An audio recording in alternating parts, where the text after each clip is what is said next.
Good afternoon, everyone. Thanks so much, Jamie. Thanks so much for everyone for coming and being a part of our presentation today. So as Jamie mentioned, we're going to talk about dementia-friendly communities. And our goals for today are going to be to learn about what a dementia-friendly community is, why is it important to have dementia-friendly communities, and how we can make our communities more supportive for people living with dementia and their care partners. So right off the bat, we've got a poll that we're going to put up. Actually, I'm going to do two polls. Okay.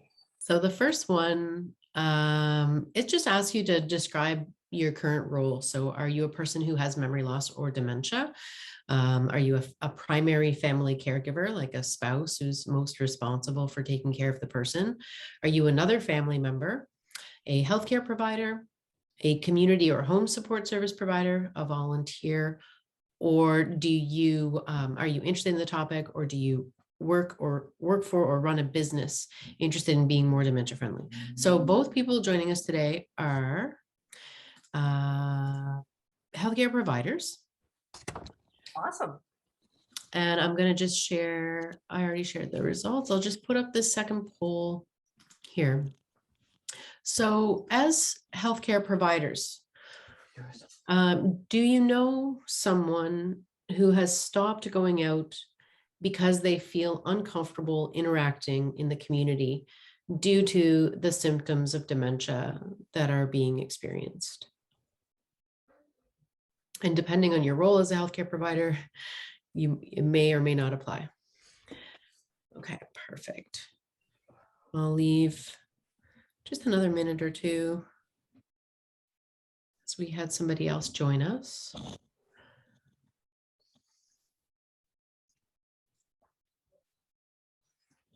So we do know that people who are living with dementia sometimes do withdraw from social activities and from being out in the community. So in terms of who's online today, one person said yes and two people said no. All right. Okay, great. That's good. It's a good starting point to sort of see where everybody's at and what your experiences have been. So the reason why we're talking about this, of course, today is because there's such a large population of people in Canada who are being affected by dementia now. So the numbers are quite high, and what we're looking at is, over 500,000 Canadians right now are impacted by Alzheimer's disease and other forms of dementia. And approximately 2,700 islanders here are affected and feel the impacts of dementia. 13.5% of those are under 65. So that potential of that young onset Alzheimer's. We also have 64% of those diagnosed on PEI are women, which is sort of a little bit leaning into that female realm. The total impact economically is going to be over $152 million, and the numbers are due to double by 2031. So this is a really sort of a very pertinent thing to be talking about, as there's so many people in our communities that are affected that it makes a difference. So what is a dementia-friendly community? So a dementia-friendly community is, of course, where people living with dementia and their care partners can feel included and supported while out in their community, where there's been special considerations made for the unique needs of people living with dementia. And of course, people are educated and have the awareness of what dementia looks like and how they can engage in a positive way. And why do the dementia-free or dementia-friendly communities matter? Well, just as we said, with over 500,000 people affected by dementia, I think it's pretty obvious that we need to be aware of what's going on for a lot of these people. And as Jamie mentioned, the social isolation that can come with dementia is very detrimental to their health. They can't necessarily interact the way they used to. So we need to provide them comfortable and safe space to interact. 1 in 5 Canadians care for someone living with dementia. That's a lot. It's a lot of care partners, a lot of caregivers. So, it affects them every day as to whether they can get out into the community with the people that they're caring for and, go to appointments or do shopping or whatever it is that they might need. And they want to feel comfortable doing so and supported. Approximately 60% of people who have dementia are living in their own homes in our community. So that's a pretty high percentage as well. Communities play a really important role because it's important that we can do things to reduce the stigma that comes with dementia. Promoting healthy aging in familiar settings. So allowing people who have dementia to be able to stay in their homes and their communities longer. It's better for them. It's better for their health and their well-being, being supported by the people that they know and their familiar surroundings. So obviously supporting less risk and more safety. It's really important for people to be aware. So communities can provide that awareness for people living with dementia.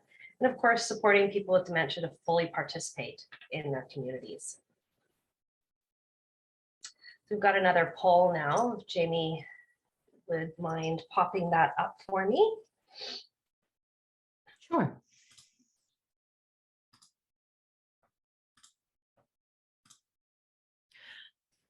Okay, the question is, in which of the following areas do you feel that there are efforts currently being made to support people living with dementia and their family caregivers?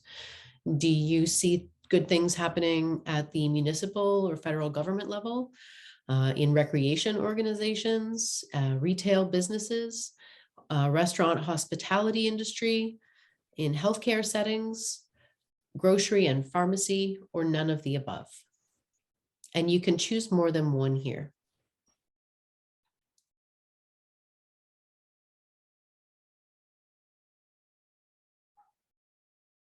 And I'll just give about another 30 seconds or so. I'm really interested to see the results on this one. So see where we're going.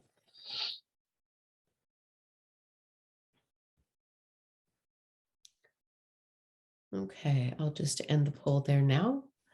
And I'm going to share the results. So one person feels like there has been some work done for recreation organizations. 3 believe that healthcare settings are doing some good work to be dementia friendly.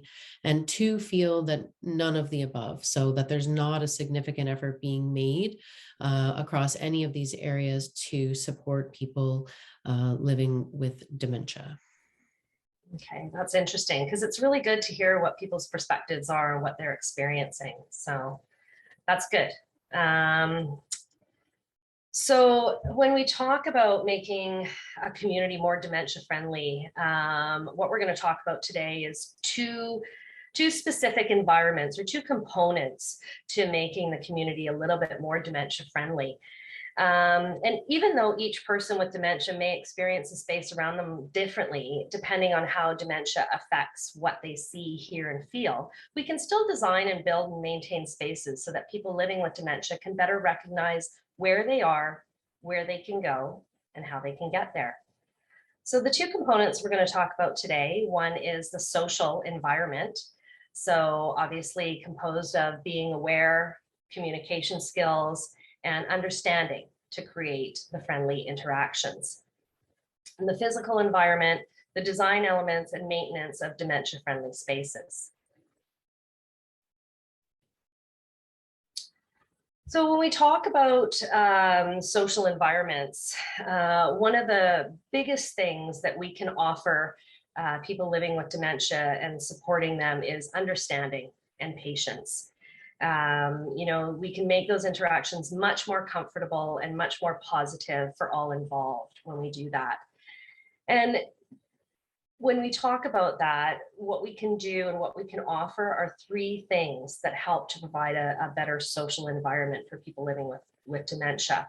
One of those things is appropriate help, enhancing your communication, and the last one is support the person's reality. So how do we offer appropriate help? We offer appropriate help in a respectful way. And what we want to do when we are interacting with people who are living with dementia is we want to approach from the front in an open and friendly manner. So we don't want to tap them on the shoulder from behind. That would be startling, right?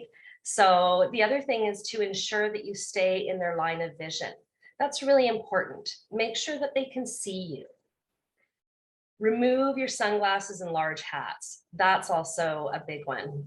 People living with dementia can get a bit confused and a bit disoriented, not being able to see your facial expressions.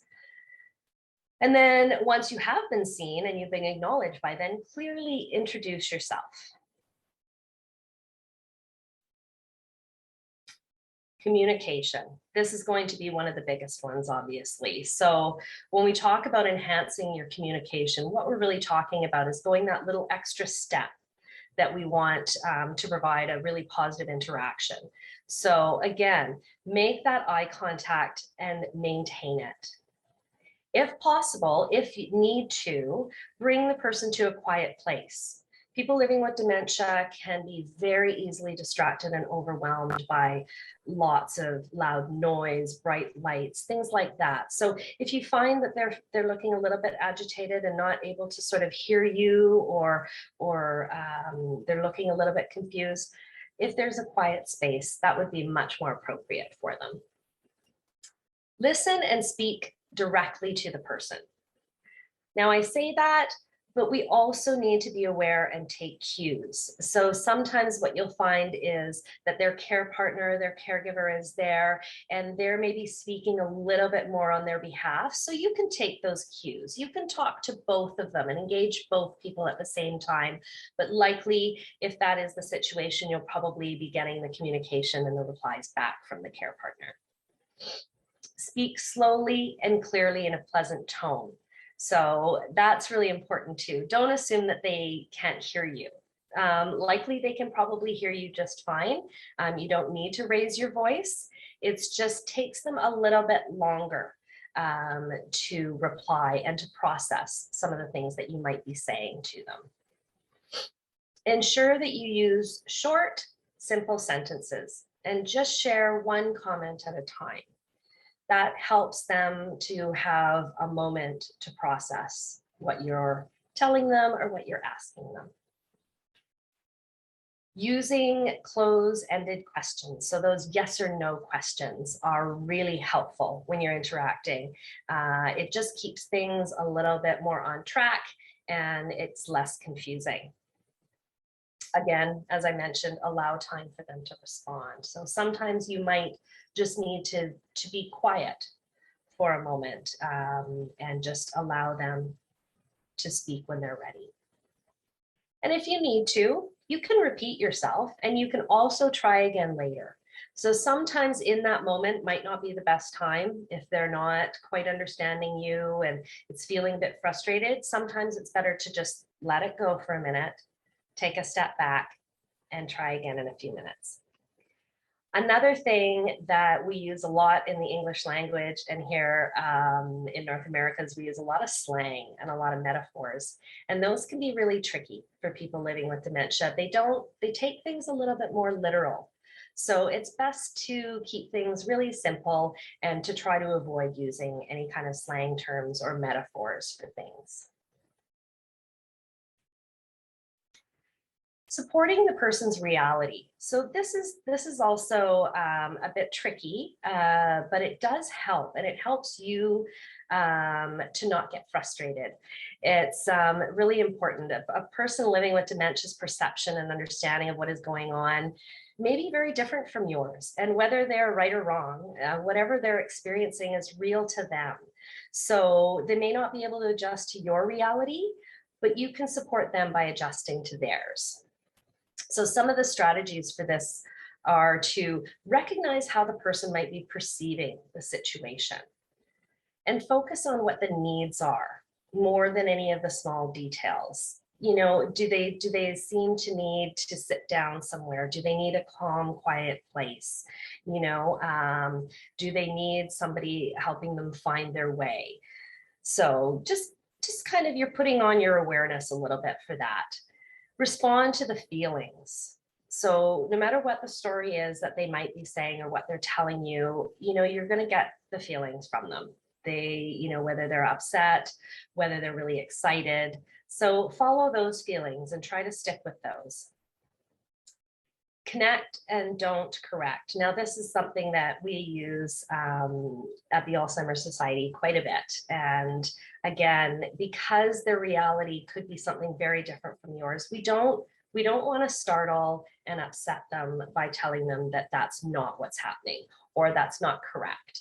That can be very upsetting for them, as, like I said, they believe that what they're seeing or what they're perceiving is quite real. So, in that moment, it's much better to connect with them on that level. Try to sort of get into it with them. If they said that they're waiting for somebody, ask them a little bit about who they're waiting for and what they might be waiting, what they might be doing when this person arrives, things like that. Try to sort of get into where they're at.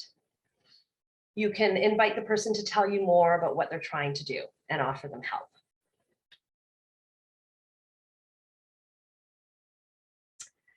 Something that happens with people living with dementia is they can lose their way really fairly easily. It's for reasons discussed, as well as some that we're going to discuss in physical environments. But if you notice that a person is looking confused or lost, there are some things that you can do. So introduce yourself, as we've talked about in the communication. Make sure you're in their line of view and make sure that they see you, and just introduce yourself slowly and clearly. You can ask them if there's someone that you can call, or look to see if they're wearing a medical alert bracelet. Sometimes that has the information on there for where they live or who their emergency contact is, so you can call for assistance if need be. Staying with them is really actually one of the simplest things that you can do, and it can make them feel a lot more comfortable. Now, if you see that they're in immediate danger, they're wanting to cross a busy road, or, they're trying to get into a vehicle or something like that, and you're very concerned about their safety or well-being, it's okay to call the police and call 911. They will know what to do and they will help. So now we're going to talk about the physical environment. So the second half of the dementia-friendly communities equation. So design and maintenance features beyond the typical accessibility requirements for people living with varying physical abilities. So this is about considering that cognitive change that happens with people with dementia. So it's a little bit different than just sort of the typical accessibility requirements. So we're going to talk a little bit about upkeep, lighting, sound, surfaces, signage, furnishings, and accessible spaces. And one thing that we do know as well with this is that we don't always have control over the physical space in our workplace or where we might be. But what will help you here is understanding these key elements, and then you will be able to understand whether the environment that you're in could be overstimulating, or what the certain triggers might be that might be distracting or causing somebody with dementia a little bit of stress. So upkeep. Basically, it's exactly that. It's sort of maintaining clear areas and walkways, maintaining entrances that are free of obstacles and nice and wide, and the signs are clear and at eye level. So that's really important. Sometimes it can be tricky to find entrances. So signage that is clearly, put right on the door. As you can see in that picture, that doorway has got the open sign right on the door. Not too much around the front door, nice and clear. We don't want anything to be a tripping or fall hazard, of course, or to make them feel distracted and not sure where the entrance is. Lighting. So lighting is probably more important than you might think. So dim lighting can be a bit frightening for people living with dementia as it casts shadows, and bright light can be the opposite, creating that glare and that reflection, and can be quite disorienting. So we just sort of want to think about what's appropriate lighting inside and out to be able to see signs, to be able to see your way clearly. The other thing that you can do with lighting, and we'll talk about that with sound as well, is consider offering sensory friendly hours where the lighting is adjusted for a calmer experience. So I do believe that there's some grocery stores that are doing that now. Restaurants could do that. Our older people like to eat a little bit earlier, so sometimes you could potentially set a little bit of an earlier couple of hours in your dinner service where maybe the sound is a little bit quieter and the lights might be a little bit more appropriate.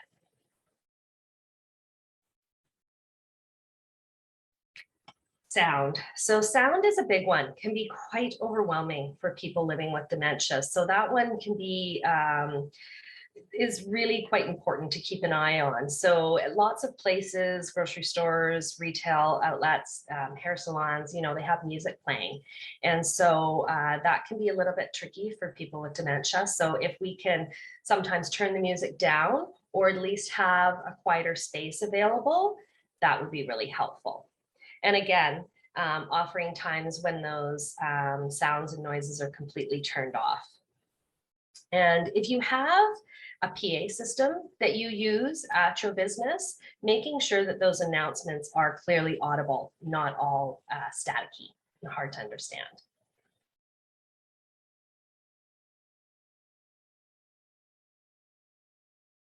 Surfaces. This is also a big one. So people living with dementia might have difficulty interpreting what they see. So as an example, a shiny floor that's just been polished may look wet, or a black mat looks like a hole in the floor. So when they see these, obviously they're not going to want to move forward onto those things. So that can give you a bit of an idea, if they stop, why that might be, or why they're nervous to move forward. Another thing is stairs. So stairs can be, of course, a huge fall hazard. And as you can see in the picture, the concrete stairs have yellow lines on the edges to show where the edge of the step is. So that's really, really helpful. People living with dementia can't always see that depth and can't see especially if the stair is all, one tone, one color. So it can be really helpful to put some sort of yellow stripe or a little strip of something that adds some color and something that's contrasting for them. The other thing is, of course, lots of clutter. And so if there's a lot of notices and advertising on the walls, that can be a little bit confusing. Patterned wallpaper and flooring can be very confusing as well. So it's helpful if you have the opportunity to set those things up for your business ahead of time. You could work with some things that are a little bit less busy. And if you don't have that option, it's already there. Just know that that could be a trigger for people to feel a little bit more confused. Mirrors. Mirrors are actually a bit difficult for people living with dementia as well, because some people will see themselves in a reflection and maybe not recognize that it's them, and it may be frightening, or they may feel a bit angry that somebody is in their space. So if you can minimize those and any sort of reflective materials, that's really, really helpful. Signage. Signage is super crucial. So, it's important that we all know where we can go and how we can get there. But people living with dementia need a little bit more help with that. So if we can make our signs a little bit more high contrast, as you can see in the picture with that yellow background and that black writing, even adding pictures is really, really helpful. Putting those signs at eye level so that you can actually see them, and they're identifying the areas and the directions that are pertinent to what the sign is. So if, you know, as I was saying, if it's a restroom sign, you know, putting that directly on the door, the entrance to the restroom is really helpful. So the other thing is directional errors and color coding. You've probably seen in like hospitals, medical clinics, they often tell you to, you know, follow the pink line or the green line, something like that. That can be really, really helpful to people living with dementia. Furnishings. So providing comfortable areas to rest and wait inside the building or near the entrance is really helpful. And allowing those areas to be very sort of simple and obvious as to what they are. So when I talk about obvious, I talk about what I'm meaning is that the furniture, rather than it being, you know, a piece of art, and it might be a chair, but it doesn't really look like a chair, that could be tricky for people living with dementia. It's helpful if you just keep things simple. Keep armchairs are really helpful so that they can reach down and put their hand on the arms and feel safe as they're sitting or getting up. That's really helpful. And a little bit of a visual contrast. This is where you would want the contrast a little bit between the seating and the flooring, because sometimes that can be a bit of a fall hazard if they're, you know, they can't really see where the edge of the chair or the couch is. Putting things like a large clock on the wall with large numbers is really helpful.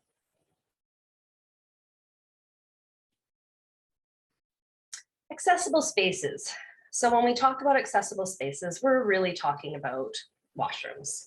So family washrooms and change rooms are really important in maintaining the dignity of people living with dementia and their care partners.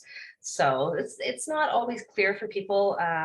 They don't always understand why somebody might need help going to the restroom. So sometimes what you can do is you can actually designate a washroom as a family washroom. Sometimes you can put a little temporary sign there, and that can really preserve somebody's dignity, and it's quite respectful.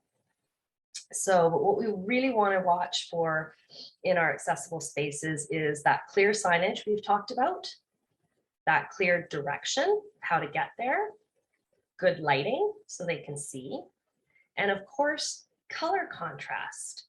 Now, you might not know exactly what that means in a bathroom, but as you can see in the picture, with the toilet seat being gray and the toilet is white, what they've done there is they've made it a contrast so that the person living with dementia can identify where the toilet is. When they walk into an all white, as they often are, an all white bathroom where the toilet, the sink, everything is white, they can't really determine or decipher what's what. So they may walk into a bathroom and not know what they're doing in there or what they need to do. So just putting that colored toilet seat can make the difference, or painting the wall a different color behind the toilet can be really, really helpful too, behind the sink, so it stands out.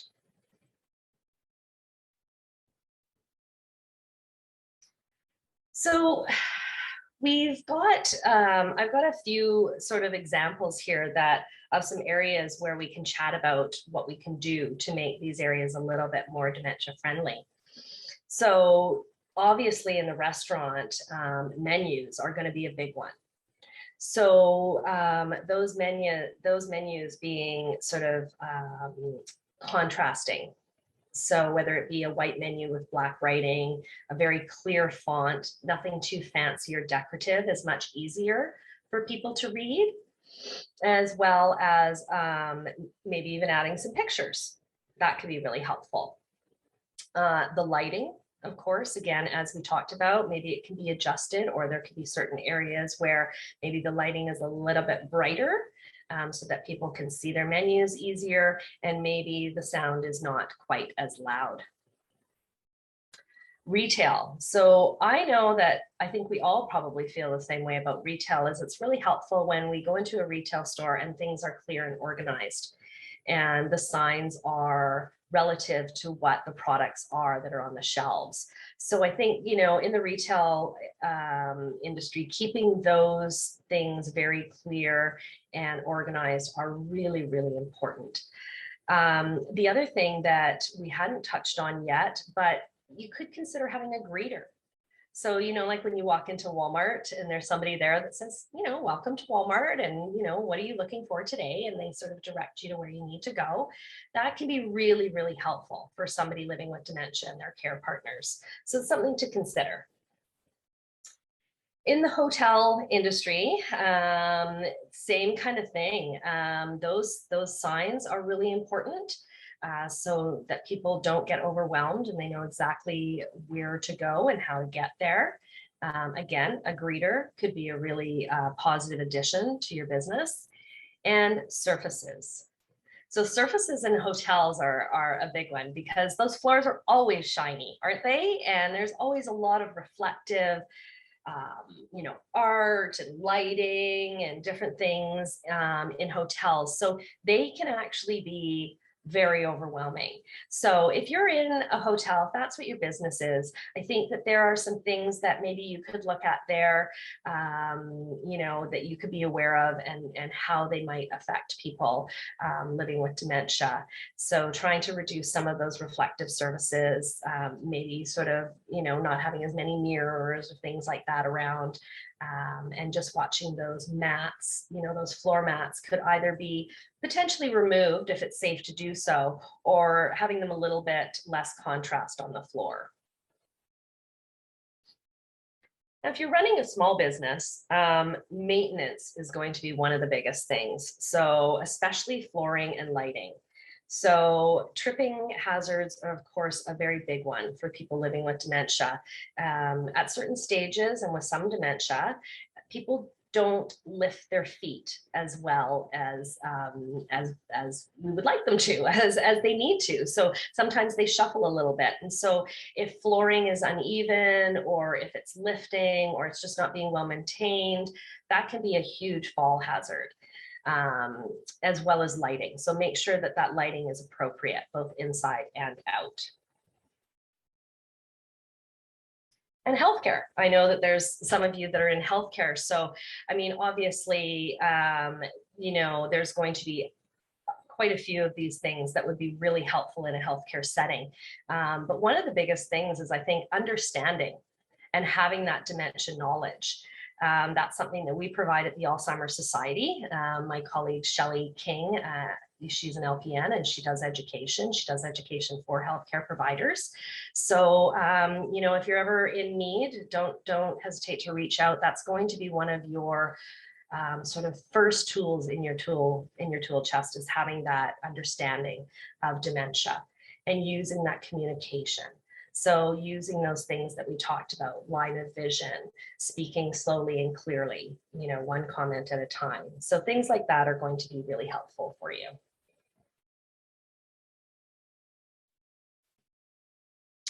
And I've got another poll to see where we're at.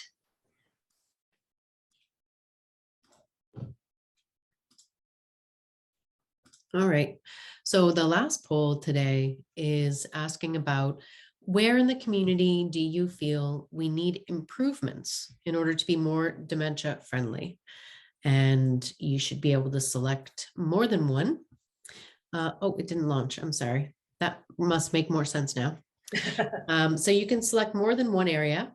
Do you think improvements are needed across municipal and federal levels of government, recreation organizations, retail businesses, the restaurant and hospitality industry, healthcare settings, grocery and pharmacy, or none of the above? And you can select more than one. And sorry, we're a little over time. We'll be wrapping up pretty soon, though, just so you know, in case you have to get back to work.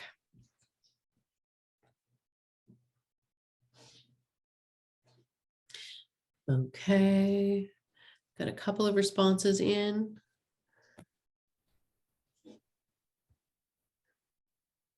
Perfect. All right, I'm going to end the poll. And I'll just share the results. I should have made an all of the above. Yeah, I guess. So people are really emphasizing that the restaurant and hospitality industry needs dementia-friendly improvements. And then tied for second, we've got municipal and federal governments, retail businesses, and grocery and pharmacy. And I agree. I mean, it's so wonderful to be able to go out and eat as a family or as a couple. And it can be very difficult, especially when a lot of the restaurants have moved to a very open concept, which means they're big, they're loud, they're noisy, and they're busy visually as well as auditorily. And I think that, having some quieter spaces would go a long way for making it friendlier for a person living with dementia and their caregiver or family members to go out. For sure. So thank you for that. I'm going to pop some, or Jamie is going to put some links into the chat pod for you as well. Just there's a couple of videos you might want to take a look at. And there's some resources. Dementia Friendly Canada has a really great site, as well as on, of course, our site, Alzheimer's PEI. There's lots of resources on there about dementia friendly communities. I think on the Dementia Friendly Canada, there's some tip sheets, that kind of thing. So do definitely check it out. And there's more coming. It's really gaining some steam.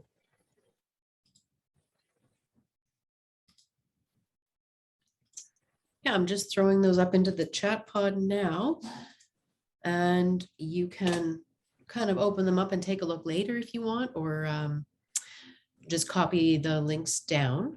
And just to let you know, we have another session coming up in May, which is about young onset dementia, looking at the situation when cognitive change and memory loss happens to people who are under the age of 65. And that's about 13.5% of all cases of dementia. So roughly 365 people on the island are living with that kind of a diagnosis.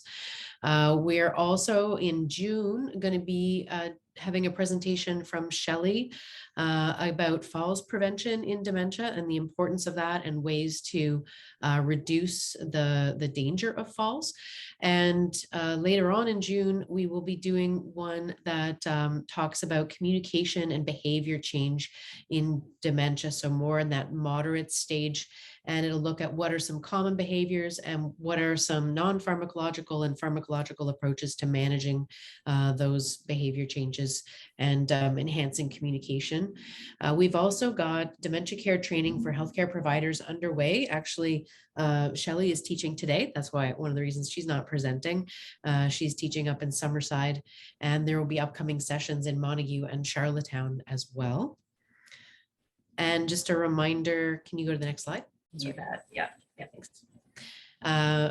This is just a list of our programs and services. You can look more closely if you want on our website at alzpei.ca.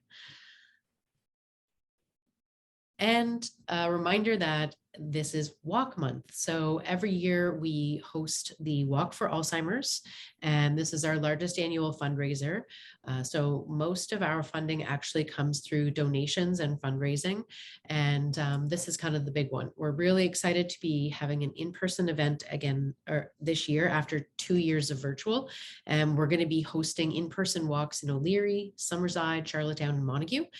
So we welcome you to consider donating to the walk or participating or entering in a team. There's also a really cool scavenger hunt that is underway right now. We did this last year and it was really fun. So we decided to do it this year. Kristen, who's on the line, as she said, if I had have known gas prices were going to go up to $2 a liter, I might have made things closer together on the scavenger hunt. But certainly, there are, I think, 4 locations that you can visit in each county. So even if you wanted to just go to something close by, there's on the Facebook page, it describes, what are the suggested activities that you do. Like you can go to the Lucky Bean in Stratford and take a picture with the barista. And all you have to do, all you have to do is post that in the comments under the scavenger hunt posting, and you're entered in to win a prize. And we have a lot of really great prizes this year. So we're hoping that people will participate like they did last year and join us in that. And come out and walk with us on May 29th. It's from 1 to 3, and there's more information at walkpei.ca. And we'll just go to the last slide. That gives just some of our contact information.